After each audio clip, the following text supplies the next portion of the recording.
ನಮಸ್ತೆ ವೀಕ್ಷಕರೇ, ಎಲ್ಲ ಚೆನ್ನಾಗಿದೆ ಚಾನಲ್ಗೆ ಮತ್ತೆ ನಿಮ್ಮೆಲ್ಲರಿಗೂ ಸ್ವಾಗತ. ನಾನು ರಾಜೇಶ್ವರಿ. ಇವತ್ತು ನಾನು ಇದು ಪನ್ನೀರ್ ಮಂಚೂರಿ ಥರ ಕಾಣ್ತಾ ಇರೋವಂಥ ಇಡ್ಲಿ ಮಂಚೂರಿಯನ್ನು ಹೇಗೆ ಮಾಡೋದು ಅಂತ ತೋರಿಸ್ತಾ ಇದ್ದೀನಿ. ಇದು ತುಂಬಾ ಟೇಸ್ಟಿಯಾಗತ್ತೆ. ಹಾಗೆ ಅಷ್ಟೇ ಇಡ್ಲಿನೂ ನಾವು ಸದುಪಯೋಗ ಪಡಿಸ್ದಂಗೆ ಆಗುತ್ತೆ. ಇದನ್ನು ಹೇಗೆ ಮಾಡೋದು ಅಂತ ನೋಡೋಣ ಬನ್ನಿ. ಹಾಗೆ ನೀವೇನು ನಮ್ಮ ಚಾನಲ್ಗೆ ಸಬ್ಸ್ಕ್ರೈಬ್ ಆಗಿಲ್ಲ ಅಂದರೆ ಚಾನಲ್ಗೆ ಸಬ್ಸ್ಕ್ರೈಬ್ ಮಾಡ್ಕೊಳ್ಳಿ. ವಿಡಿಯೋನ ಸ್ಕಿಪ್ ಮಾಡದೆ ಕಡೆ ತನಕ ನೋಡಿ. ನಾನಿಲ್ಲಿ ಒಂದು ಪ್ಯಾನ್ಗೆ 2 ಟೇಬಲ್ ಚಮಚ ಆಗುವಷ್ಟು ಎಣ್ಣೆನ ಹಾಕ್ಕೊಂಡಿದ್ದೀನಿ. ನೋಡಿ, ಇಲ್ಲಿ ನಾನು 2 ತಟ್ಟೆ ಇಡ್ಲಿನ ಈ ರೀತಿ ಸಣ್ಣದಾಗೆ ಪೀಸಸ್ನ ಮಾಡಿ ಇಟ್ಕೊಂಡಿದ್ದೀನಿ. ನೀವು ರೆಗ್ಯುಲರ್ ಇಡ್ಲಿ ಮಾಡಿದರೆ ಅದನ್ನು ಸಹ ಮಾಡ್ಕೊಳ್ಬೋದು. ಇದನ್ನು ಡೀಪ್ ಫ್ರೈ ಸಹ ಮಾಡ್ಕೋಬೋದು, ಆದರೆ ನಾನಿಲ್ಲಿ ಶಾಲೋ ಫ್ರೈ ಮಾಡ್ತಾಯಿದ್ದೀನಿ. ಈ ರೀತಿ ಅಷ್ಟು ಇಡ್ಲಿನ ಬಾಣಲಿನಲ್ಲಿ ಚೆನ್ನಾಗಿ ಜೋಡಿಸ್ಕೊಂಡ್ಬಿಡಿ. ಸಾಫ್ಟ್ ಹ್ಯಾಂಡೆಡಾಗಿ ಮಾಡಿ, ತುಂಬ ರಫಾಗಿ ಮಾಡಬೇಡಿ, ಇಡ್ಲಿ ಎಲ್ಲ ಒಡೆದೋಗೋ ಸಾಧ್ಯತೆ ಇರುತ್ತೆ. ಈಗ ಇದನ್ನು ಚೆನ್ನಾಗೆ 2-3 ಬದಿ ಆದರೂ ಸ್ವಲ್ಪ ಗೋಲ್ಡನ್ ಬ್ರೌನ್ ಆಗೋಷ್ಟು ಮೀಡಿಯಮ್ ಉರಿನಲ್ಲಿ ಇಟ್ಕೊಂಡು ಫ್ರೈ ಮಾಡ್ಕೊಳ್ಳೋಣ. ಈ ಇಡ್ಲಿ ಮಂಚೂರಿಯನ್ ತುಂಬ ಟೇಸ್ಟಿಯಾಗತ್ತೆ. ಬೆಳಗ್ಗೆ ಇಡ್ಲಿ ಮಾಡಿದ್ದೇನಾದರೂ ಮಿಕ್ಕೋದ್ರೆ ಸಂಜೆ ಯಾರೂ ತಿನ್ನೋದಕ್ಕೆ ಇಷ್ಟಪಡೋದಿಲ್ಲ. ಈ ರೀತಿ ಮಾಡಿಕೊಂಡ್ರೆ ಖುಷಿಯಾಗೆ ಈವ್ನಿಂಗ್ ಟೀ ಜೊತೆ ಆರಾಮಾಗಿ ಎಲ್ಲರೂ ಸಹ ಖುಷಿಯಿಂದ ತಿಂತಾರೆ. ಮಕ್ಳಿಗಂತೂ ಗೊತ್ತೂ ಆಗಲ್ಲ ಇದು ಇಡ್ಲಿಯಿಂದ ಮಾಡಿರೋದು ಅಂತ. ನೋಡಿ, ಈ ರೀತಿ ಬ್ರೌನ್ ಸ್ಪಾಟ್ಸ್ ಬರೋ ತನಕ ಚೆನ್ನಾಗಿ ಫ್ರೈ ಮಾಡ್ಕೊಳ್ಳೋಣ. ಇದಿಷ್ಟು ಫ್ರೈ ಆಗಿ ರೆಡಿ ಆಗೋಷ್ಟರಲ್ಲಿ ನಾವು ಇದಕ್ಕೆ 1 ಇಂಚ್ ಆಗೋಷ್ಟು ಶುಂಠಿ, 10 ಬೆಳ್ಳುಳ್ಳಿ, 2 ಹಸಿಮೆಣಸಿನ್ಕಾಯಿ, ಒಂದು ಅರ್ಧ ಈರುಳ್ಳಿ, ಅರ್ಧ ಕ್ಯಾಪ್ಸಿಕಮ್ನ ಕಟ್ ಮಾಡಿ ರೆಡಿ ಮಾಡ್ಕೊಳ್ಳೋಣ. ಎಲ್ಲನೂ ಚೆನ್ನಾಗೆ ಫೈನ್ ಚಾಪ್ ಮಾಡ್ಕೋತಾ ಇದ್ದೀನಿ. ಶುಂಠಿ, ಬೆಳ್ಳುಳ್ಳಿ ಹಾಗೂ ಹಸಿಮೆಣಸಿನ್ಕಾಯನ್ನು. ಈ ಮಂಚೂರಿಯನ್ನು ತುಂಬ ಚೆನ್ನಾಗಿರುತ್ತೆ ತಿನ್ನೋದಕ್ಕೆ. ಬಿಸಿ ಬಿಸಿಯಾಗೆ ಕಾಫಿ ಅಥವಾ ಟೀ ಜೊತೆ ಒಳ್ಳೆ ಸ್ನ್ಯಾಕ್ಸ್ ಆಗುತ್ತೆ. ಬೆಳಗ್ಗೆ ಮಾಡಿದ ಇಡ್ಲಿನ ಬಿಸಾಕೋ ಅಂಥದ್ದೆಲ್ಲ ಏನೂ ಅವಶ್ಯಕತೆ ಇಲ್ಲ. ಈ ರೀತಿ ಮಾಡಿಕೊಂಡ್ರೆ ಒಂದು ಸ್ನ್ಯಾಕ್ ಕೂಡ ಆಗುತ್ತೆ. ನಾವೇನು ವೇಸ್ಟ್ ಮಾಡ್ತಾ ಇಲ್ಲ ಅನ್ನೋ ಒಂದು ಸ್ಯಾಟಿಸ್ಫ್ಯಾಕ್ಷನ್ ಸಹ ಇರುತ್ತೆ. ನೋಡಿ, ಈ ರೀತಿ ಶುಂಠಿ ಮತ್ತು ಬೆಳ್ಳುಳ್ಳಿನ ಚೆನ್ನಾಗಿ ಚಾಪ್ ಮಾಡ್ಕೊಂಡಿದ್ದೀನಿ. ನೀವು ಜಜ್ಜಿ ಸಹ ಹಾಕ್ಕೊಳ್ಬೋದು. ಹಾಗೆ ಈಗ ಅರ್ಧ ಕ್ಯಾಪ್ಸಿಕಮ್ನ ದೊಡ್ಡದಾಗೆ ಕಟ್ ಮಾಡ್ಕೊಳ್ಳೋಣ. ಹಾಗೆ ಒಂದು ಅರ್ಧ ಈರುಳ್ಳಿನ ಅದನ್ನು ಸಹ ದೊಡ್ಡದಾಗೆ ಕಟ್ ಮಾಡಿಕೊಂಡು ಈ ರೀತಿ ಹೆಸರುಗಳನ್ನೆಲ್ಲ ಬಿಚ್ಕೊಂಡು ಬಿಡೋಣ.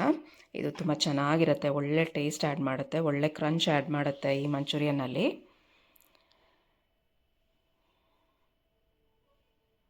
ನೋಡಿ, ಈ ರೀತಿ ಮಾಡಿಕೊಂಡು ರೆಡಿ ಮಾಡಿಕೊಂಡ್ರೆ ಈಗ ನೋಡಿ ಇಷ್ಟು ಬ್ರೌನ್ ಆದರೆ ಇಡ್ಲಿ ಸಹ ರೆಡಿಯಾಗಿದೆ.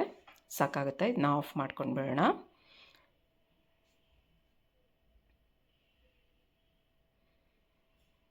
ಇದನ್ನು ಇದೇ ಬಾಣಲಿಗೆ ಮತ್ತೆ 1 ಟೇಬಲ್ ಚಮಚದಷ್ಟು ಎಣ್ಣೆನ ಸೇರಿಸ್ಕೊಂಡಿದ್ದೀನಿ. ಈಗ ಅದಕ್ಕೆ ಸಣ್ಣದಾಗಿ ಹೆಚ್ಚಿರೋವಂಥ ಹಸಿಮೆಣಸಿನ್ಕಾಯಿ, ಶುಂಠಿ, ಬೆಳ್ಳುಳ್ಳಿನ ಹಾಕ್ಕೊಂಡು ಚೆನ್ನಾಗಿ ಫ್ರೈ ಮಾಡ್ಕೊಳ್ಳೋಣ. ಫ್ಲೇಮ್ ಮೀಡಿಯಮ್ ಹೈ ಫ್ಲೇಮಲ್ಲೇ ಇರಲಿ.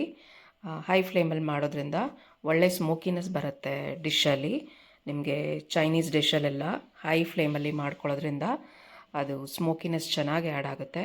ಹೈ ಫ್ಲೇಮಲ್ಲಿ ಇಟ್ಕೊಂಡು ಕ್ವಿಕ್ಕಾಗಿ ಮಾಡ್ಕೊಳ್ಬೇಕಾಗತ್ತೆ. ನೋಡಿ, ಈ ರೀತಿ ಹೈ ಫ್ಲೇಮಲ್ಲೇ ಇದು ಚೆನ್ನಾಗಿ ಬ್ರೌನ್ ಅಷ್ಟು ಆಗಲಿ. ಈಗ ನಾವು ಇದಕ್ಕೆ ಈರುಳ್ಳಿ ಹಾಗೂ ಕ್ಯಾಪ್ಸಿಕಮ್ನ ಸಹ ಸೇರಿಸ್ಕೊಳ್ಳೋಣ. ಈರುಳ್ಳಿ ಕ್ಯಾಪ್ಸಿಕಮ್ ತುಂಬ ಏನು ಬೇಯೋ ಅಷ್ಟು ಅವಶ್ಯಕತೆ ಇಲ್ಲ. ಅದರಲ್ಲಿ ಒಳ್ಳೆ ಕ್ರಂಚ್ ಇದ್ದರೆ ಇನ್ನೂ ಚೆನ್ನಾಗಿರುತ್ತೆ.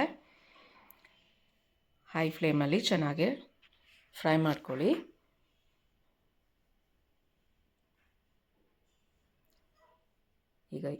ಈಗ ಬೆಳ್ಳುಳ್ಳಿ ಮತ್ತು ಶುಂಠಿ ಎಲ್ಲ ಸ್ವಲ್ಪ ಗೋಲ್ಡನ್ ಬ್ರೌನ್ ಟರ್ನ್ ಆದ ನಂತರ ನಾವು ಇದಕ್ಕೆ ಸಾಸಸ್ನ ಆ್ಯಡ್ ಮಾಡ್ಕೊಳ್ಳೋಣ. ನಾನಿಲ್ಲಿ ಇದು ಟೊಮ್ಯಾಟೊ ಚಿಲ್ಲಿ ಸಾಸು, ಇದನ್ನು 2 ಟೇಬಲ್ ಚಮಚ ಹಾಕ್ಕೋತಾ ಇದ್ದೀನಿ. ನಿಮ್ಮ ಹತ್ರ ಬರೀ ಟೊಮ್ಯಾಟೊ ಸಾಸ್, ಬರೀ ಚಿಲ್ಲಿ ಸಾಸ್ ಇದ್ದರೆ ಅದನ್ನು ಸಹ ಹಾಕ್ಕೊಳ್ಬೋದು. ಹಾಗೆ ಇಲ್ಲಿ 1 ಟೇಬಲ್ ಚಮಚ ಆಗೋಷ್ಟು ಸೋಯಾ ಸಾಸನ್ನು ಹಾಕ್ಕೊಳ್ತಾ ಇದ್ದೀನಿ. ನೀವು ವೆನೆಗರ್ ಇದ್ದರೆ ವೆನೆಗರ್ ಹಾಕ್ಕೋಬೋದು. ನಾನು ವೆನೆಗರ್ ಏನು ಹಾಕ್ತಾ ಇಲ್ಲ. ಹಾಗೆ 1 ಟೇಬಲ್ ಚಮಚ ಆಗೋಷ್ಟು ಕಾರ್ನ್ಫ್ಲವರ್ನ ಸ್ವಲ್ಪ ನೀರು ಹಾಕಿ ಪೇಸ್ಟ್ ಥರ ಮಾಡಿಕೊಂಡು ಅದನ್ನು ಸಹ ಇದಕ್ಕೆ ಹಾಕ್ಕೊಳ್ಳೋಣ. ಇದರಿಂದ ಒಳ್ಳೆ ಕೋಟಿಂಗ್ ಆಗುತ್ತೆ ಇಡ್ಲಿ ಮೇಲೆ ಮಸಾಲದು. ಚೆನ್ನಾಗೇ ಅದು ಎಲ್ಲ ಇಡ್ಲಿ ಮೇಲೂ ಒಳ್ಳೆ ಫ್ಲೇವರ್ ಅಂಟ್ಕೊಳ್ಳುತ್ತೆ. ಹಾಗಾಗಿ ಈ ರೀತಿ ಮಾಡ್ಕೊಳ್ಳಿ. ಈಗ ಇದಕ್ಕೆ ಇನ್ನೊಂದು ಸ್ವಲ್ಪ ನೀರು ಬೇಕಾಗುತ್ತೆ, ಸ್ವಲ್ಪ ಗಟ್ಟಿಯಾಗಿದೆ. ನಾನಿಲ್ಲಿ ಸುಮಾರು ಅರ್ಧ ಲೋಟದಷ್ಟು ಒಟ್ಟಾರೆ ನೀರನ್ನು ಸೇರಿಸ್ಕೊಳ್ತಾ ಇದ್ದೀನಿ. ನೀವು ಇದೇ ರೀತಿ ಪನ್ನೀರ್ ಮಂಚೂರಿಯನ್ ಸಹ ಮಾಡ್ಕೊಳ್ಬೋದು.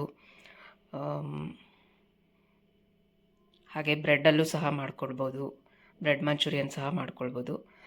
ಆದರೆ ಇವತ್ತು ನಾವು ಮಿಕ್ಕೋಗಿರೋ ಇಡ್ಲಿನ ಯೂಸ್ ಮಾಡ್ತಾ ಇರೋದ್ರಿಂದ ಇವತ್ತು ಇಡ್ಲಿ ಮಂಚೂರಿಯನ್ ಮಾಡ್ತಾಯಿದ್ದೀವಿ. ಈಗ ಇದಕ್ಕೆ ನಾನು ಒಂದು 1/4 ಟೀ ಚಮಚ ಆಗುವಷ್ಟು ಉಪ್ಪನ್ನು ಸೇರಿಸ್ತಾ ಇದ್ದೀನಿ. ಎಲ್ಲ ಸಾಸಸಲ್ಲೂ ಉಪ್ಪಿರೋದ್ರಿಂದ ನೋಡಿಕೊಂಡು ಉಪ್ಪು ಹಾಕ್ಕೊಳ್ಳಿ. ಹಾಗೆ ಈಗ ನಾವು ರೋಸ್ಟ್ ಮಾಡಿಟ್ಕೊಂಡಿರೋ ಅಂಥ ಇಡ್ಲಿನ ಇದಕ್ಕೆ ಸೇರಿಸ್ಕೊಳ್ಳೋಣ. ಈಗ ಇದಕ್ಕೆ ಮತ್ತಷ್ಟು ಕಾಲು ಟೀ ಸ್ಪೂನಷ್ಟು ಉಪ್ಪನ್ನು ಸೇರಿಸ್ಕೊಳ್ಳೋಣ. ಹಾಗೆ ಒಂದು ಅರ್ಧ ಟೀ ಸ್ಪೂನಷ್ಟು ಕಾಳುಮೆಣಸಿನ ಪುಡಿಯನ್ನು ಸೇರಿಸ್ಕೊಳ್ಳೋಣ. ನಿಮಗೆ ಸ್ಪೈಸ್ ಜಾಸ್ತಿ ಬೇಕು ಅನ್ನೋ ಹಾಗಿದ್ದರೆ ಇಷ್ಟು ಸ್ಪೈಸ್ನ ಆ್ಯಡ್ ಮಾಡ್ಕೊಳ್ಬೋದು. ಇಲ್ಲ ನಿಮಗೆ ಖಾರ ಕಡಿಮೆ ತಿನ್ನೋರಾದರೆ ನಾನು ತೋರಿಸಿರೋ ಮೆಷರ್ಮೆಂಟಲ್ಲಿ ಅರ್ಧ ಹಾಕ್ಕೊಳ್ಳಿ ಎಲ್ಲದನ್ನೂ. ನೋಡಿ ಇಷ್ಟು ಚೆನ್ನಾಗೆ ಇಡ್ಲಿ ಮೇಲೆ ಎಲ್ಲ ಮಸಾಲ ಕೋಟ್ ಆಯಿತು. ಈಗ ಕಡೆಯದಾಗಿ ಹೆಚ್ಚಿಟ್ಕೊಂಡಿರುವಂಥ ಕೊತ್ತಂಬರಿ ಸೊಪ್ಪು ಹಾಕ್ಕೊಳ್ಬೋದು. ಹಾಗೆ ನಿಮ್ಮ ಹತ್ರ ಏನಾದರೂ ಸ್ಪ್ರಿಂಗ್ ಆನಿಯನ್ ಇದ್ದರೆ ಅದನ್ನು ಸಹ ಹಾಕ್ಕೊಳ್ಬೋದು. ಒಳ್ಳೆ ಟೇಸ್ಟ್ ಆ್ಯಡ್ ಮಾಡುತ್ತೆ ಸ್ಪ್ರಿಂಗ್ ಆನಿಯನ್ ಸಹ. ಈಗ ಚೆನ್ನಾಗಿ ಮಿಕ್ಸ್ ಮಾಡಿಕೊಂಡ್ರೆ ನಮಗೆ ಇಡ್ಲಿ ಮಂಚೂರಿಯನ್ ಕಾಫಿ ಅಥವಾ ಟೀ ಜೊತೆ ಆದರೂ ಹಾಗೇ ತಿನ್ನೋದಕ್ಕಾದರೂ ರೆಡಿ ಆಯಿತು. ಇದೇ ರೀತಿ ಮತ್ತಷ್ಟು ವೀಡಿಯೋಸ್ನ ನಾವು ನಮ್ಮ ಚಾನಲ್ನಲ್ಲಿ ಪೋಸ್ಟ್ ಮಾಡ್ತಾ ಇರ್ತೀವಿ. ಚಾನಲನ್ನು ಲೈಕ್ ಮಾಡಿ, ಫಾಲೋ ಮಾಡಿ, ಶೇರ್ ಮಾಡಿ ಹಾಗೂ ಚಾನಲ್ಗೆ ಸಬ್ಸ್ಕ್ರೈಬ್ ಮಾಡ್ಕೊಳ್ಳಿ. ಖುಷಿಯಾಗಿ ತಿನ್ನಿ, ಖುಷಿಯಾಗಿರಿ. Thank you for watching.